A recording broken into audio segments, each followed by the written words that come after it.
Avdiivka is a settlement from outskirts of which you can see occupied by Russian army Donetsk. In early October, Putin's forces began attempting active assaults on the city.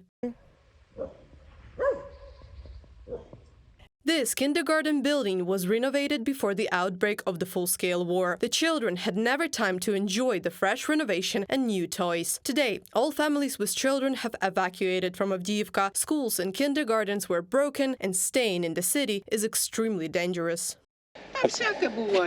It happens. Sometimes we're afraid and sometimes not. And we enjoy a day like today. Today is quiet. Yes, but far away there's gunfire. And sometimes the walls in the basement shake. Mykola shows his house damaged by an airstrike. The whole entrance was destroyed. The man himself was in a neighboring building at that moment. Well, it was a strong shot. There was even some rubble. And you were in the basement at that moment. In the basement, and my wife Tamara was at home, but then she felt it and went down to the basement. I remember it was 9:15 in the morning. Such shellings have become more frequent nowadays, Mykola says. Recently, the entrance to a neighboring house was also destroyed. Everyone who could went to pull out the fire. Only a fool is not scared. Actually, maybe even a fool would be scared here. But you are not considering evacuation as an option. Where to? I've got my entire family in the graveyard here. My both parents, the eldest and middle siblings as well. The two little ones. There's no one else left except me. I am alone, an orphan. Where can I go? Now the man is preparing for winter. He has already arranged the basement, installed a fireplace, and is preparing firewood. Look how much I've got there.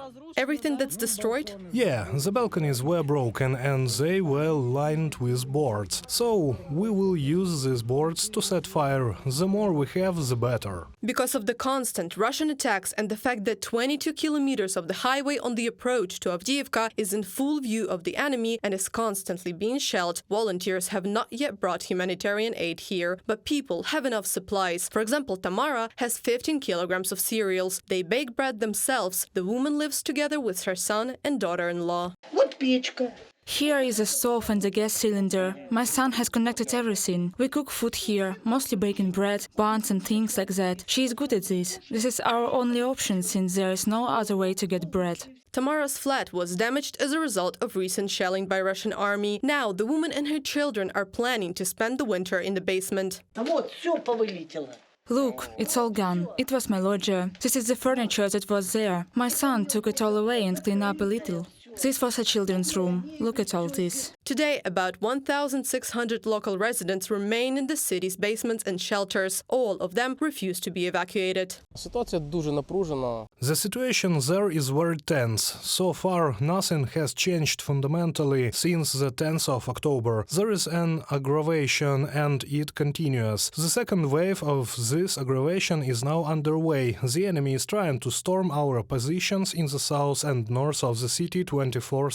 Barrel and rocket artillery is working around the clock, targeting both the positions of servicemen and the city. There are huge destructions. As far as the humanitarian situation is concerned, the city has reserves of food, hygiene and medical supplies for 2 to 2.5 months.